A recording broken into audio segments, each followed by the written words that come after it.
a ser una superficie. Entonces, para que el truco salga, hay que quitar estos vértices.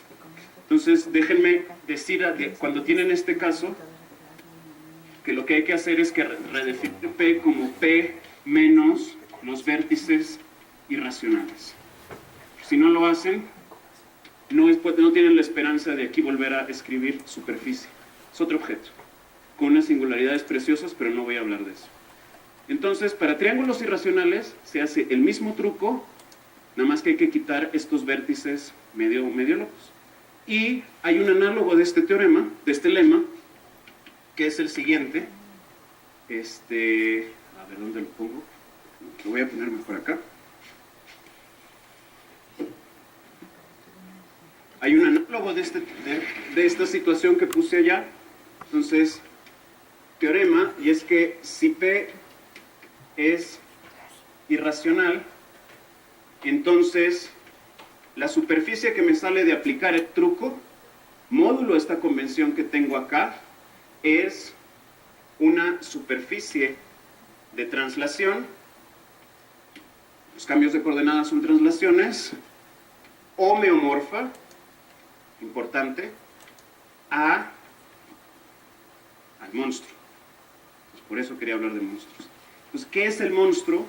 El monstruo del lago Ness es la superficie que resulta de cuando ustedes toman el plano y le añaden al plano una infinidad de toros.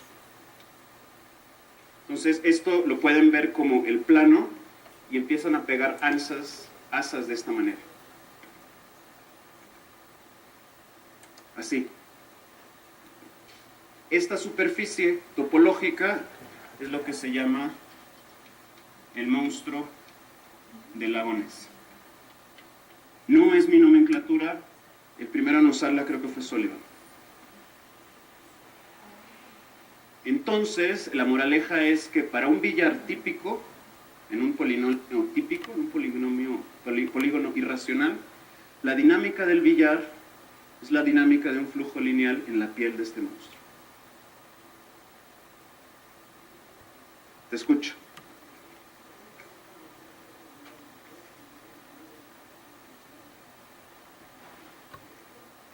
Ok, la superficie no es nada más la superficie de género 2, es una superficie con una estructura de translación. Los cambios de coordenadas son translaciones. Pues como los cambios de coordenadas son translaciones, está bien definido un campo de vectores en una dirección fija. Cuando cambias de carta, diferencial del cambio de cartas es la identidad. Entonces no te mueven las direcciones. Un flujo lineal es el flujo asociado a ese tipo de campos. ¿Vale? Bueno, déjame les digo rápidamente cómo se prueba este teorema, porque me quedan 10 minutos, ¿no? 13 minutos, muy bien. Una idea rápida de cómo se prueba este teorema es bastante... No es sencillo en los detalles técnicos, pero la idea fundamental es la siguiente. Si ustedes toman un triángulo, vamos a pensar que todos los vértices son irracionales, pueden siempre, a partir de este triángulo, definir una esfera menos 3 puntos que corresponde a pegar este lado con este lado y este lado con este lado. Esto es lo mismo que una esfera menos 3 puntos. Y esta esfera menos 3 puntos es base de lo que se llama un cubriente de la superficie S de P, y el grupo del cubriente es, para casi todos los parámetros, es un grupo abeliano de rango 2. Entonces tienen ustedes copias de esta figura que ven ustedes, pero siguiendo al grupo Z2. Si pintan la gráfica de Kelly del grupo Z2, el grupo Z2 tiene una gráfica de Kelly que se va de esta manera.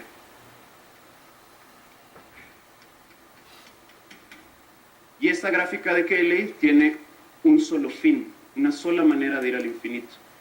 Entonces, en la teoría de cubrientes, uno lo que tiene que pensar es que a gran escala la superficie se ve como el grupo, como la gráfica de Kelly del grupo.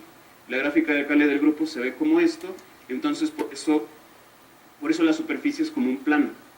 Ahora, ¿por qué tiene género infinito? Es porque cuando ustedes aquí, si se toman el grupo fundamental de esta cosa, el grupo fundamental de esta cosa es el grupo generado por dos elementos, vamos a llamarlos A y B, que serían este lazo y este lazo. Si ustedes levantan el conmutador, si levantan la palabra AB, AB, A la menos 1, B la menos 1, pues si levantan esta figura siguiendo esta palabra, lo que les queda es una superficie de la forma S10, que es un toro ponchado. Lo que quiero tratar de decir es que hay un toro ponchado encajado en esa superficie y luego usan la acción del grupo de cubriente para llenar la superficie de ese toro ponchado. Y bueno, el diablo está en los detalles de la prueba. Ok, bueno, pero entonces eso es lo que es del monstruo. Déjenme, para terminar la parte de mi conjetura, decir rápidamente dos cosas. Es que sí hay un teorema de existencia de órbitas periódicas para triángulos irracionales. Entonces lo voy a poner aquí. Este es un teorema de Rishanevan-Schwarz y se conoce como el teorema de los 100 grados. Entonces, si P es un triángulo obtuso, cuyo ángulo obtuso es menor a 100 grados, entonces existe una órbita periódica. Es un teorema muy raro. La razón de por qué es 100 grados es porque la prueba es asistida por computadora. Y el algoritmo ni se puede probar que en algún momento se detiene. No se puede probar, bueno, no han podido probar que en algún momento se detiene. Entonces la máquina se dejó correr hasta algún momento y ese momento fueron 100 grados. Y bueno, es un paper muy bonito, pero no es fácil. Ahora, entonces, esto completa la evidencia de mi conjetura. Por el momento hay más evidencia, pero todos los racionales la satisfacen, todos los agudos, todos los rectángulos y luego también todos los obtusos cuyo ángulo obtuso es menor a 100 grados. Entonces, pues, debería ser cierta. Yo espero que fuera cierta. Dos palabras finales sobre esto es que yo tengo parte de un trabajo donde este problema se puede reinterpretar como un problema de encontrar órbitas periódicas en un campo cuadrático en una 3 variedad. Pero no es fácil, porque encontrar órbitas periódicas en un campo cuadrático es difícil. Y si no, también ese campo cuadrático se puede ver como el campo de Rev asociado a una forma de contacto. Pero ahí tampoco funciona bien las cosas porque el campo, la 3 variedad no es cerrada, entonces toda la tecnología de Taubes no se aplica, y cuando la tratan de extender a la frontera, simplemente no se extiende bien la forma de contacto. Entonces, pero bueno, ahí hay material para pensar. Y para cerrar, entonces quiero platicarles un poquito de otra parte de mi trabajo que tiene que ver con escaleras y arcos. Entonces, espero convencerlos con esto de que es importante estudiar lo que quiera que pase en el monstruo. Entonces, déjenme les platico de la familia del monstruo. La familia del monstruo. Entonces, uno aprende en la licenciatura que las superficies compactas están clasificadas por su género. Si ustedes fijan el género, las compactas orientables, entonces son homeomorfas a una suma conexa de toros. Las superficies no compactas de género infinito como el monstruo también tienen su teoría de clasificación. Hay unos invariantes, nomás que los invariantes ya no son números, son espacios topológicos, cerrados del conjunto de campo. Y entonces eso me permite describir todas las superficies no compactas con género finito o infinito que existen. El monstruo es la más sencilla de todas las superficies de género infinito, porque tiene una sola manera de irse al infinito. Déjenme lo pinto de otra manera. Ejercicio. El monstruo que yo pinte ahí es homeomorfo a si ustedes se toman un cilindro infinito y le empiezan a poner género. Este es el monstruo. Género infinito, una sola manera de irse al infinito.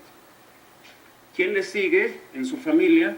Pues es la superficie que tiene dos maneras de irse al infinito, el cilindro. Voy a concentrarme nada más en aquellas que tienen género infinito. Y déjenme dibujar esto de otra manera, porque si aquí si hubiera alguien que hace superficies infinitas ya me hubiera regañado. Esto no se dibuja así, nunca se dibuja acostado, se dibuja parado. Hay dos maneras de irse al infinito, y si ustedes ponen género infinito, esta superficie se parece a una escalera que va al cielo y al infierno.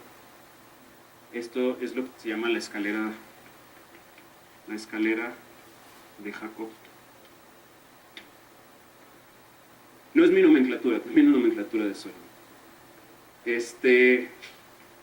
Bueno, se pueden imaginar cuál es la que sigue, es la que tiene 3 maneras de irse al infinito, que es como un par de pantalones, nada más que a los pantalones les ponen género. Esta ya no tiene nombre. Y luego ponen 4, y luego ponen 5, y luego se ponen bien locos y le ponen un canto.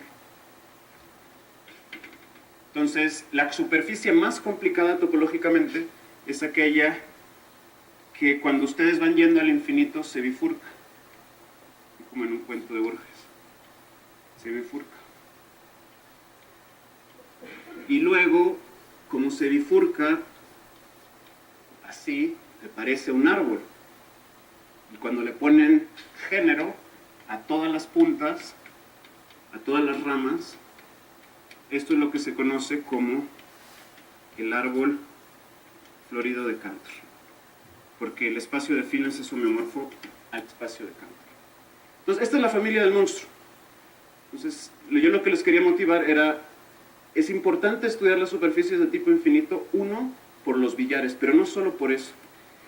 Estas superficies aparecen naturalmente en un montón de lugares, en sistemas dinámicos, cuando ustedes estudian 3 variedades hiperbólicas, cuando hacen lo que se llaman modelos de tipo wind tree, de árboles en dinámica de gases, están por todos lados. Entonces, en los 3 minutos que me quedan, 4, ok, en los 4 minutos que me quedan ya no voy a escribir, sino lo voy a contar oralmente. Okay. Bueno, entonces, 1 minuto para decir. Mi investigación está más bien basada en estudiar objetos asociados a estas superficies. El primer objeto que me interesa estudiar para estas superficies es lo que se llaman los grupos de simetrías afines. Ustedes le pueden poner estructuras planas a estas superficies, estudiar los grupos de simetrías afines y ver qué tipo de grupos pueden ocurrir. Les puedo decir qué tipo de grupos pueden ocurrir para esta superficie, y gracias a un trabajo con un estudiante que se llama Camilo Ramírez, para esta superficie también. Pero no sabemos qué pasa en medio. Pues ahí hay trabajo que hacer. Segunda cosa que me interesa de esto es algo que se estudia mucho aquí en el Instituto de Matemáticas en Ciudad de México, que son los famosos mapas.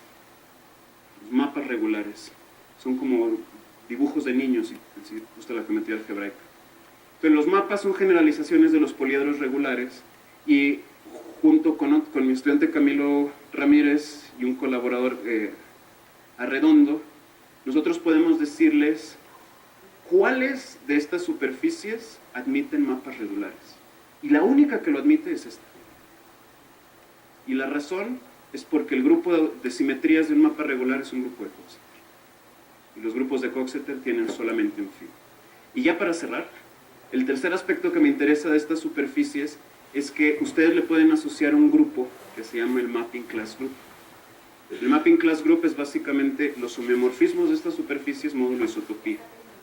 Y luego pueden estudiar las acciones del Mapping Class Group en una gráfica preciosa que se llama el complejo de curvas.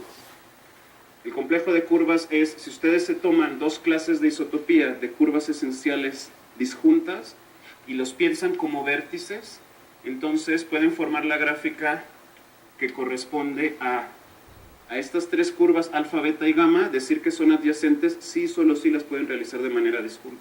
Entonces alfa, beta y gamma se ven así en esa gráfica. La gráfica es mucho más complicada, pero sobre ella actúa naturalmente el Mapping Class Group. Y la gráfica es un espacio de Gromov hiperbólico. Entonces pueden estudiar las acciones simpliciales de eso y podemos probar que esas acciones son siempre geométricas. Y bueno, creo que es todo lo que quería decir. Gracias por su atención.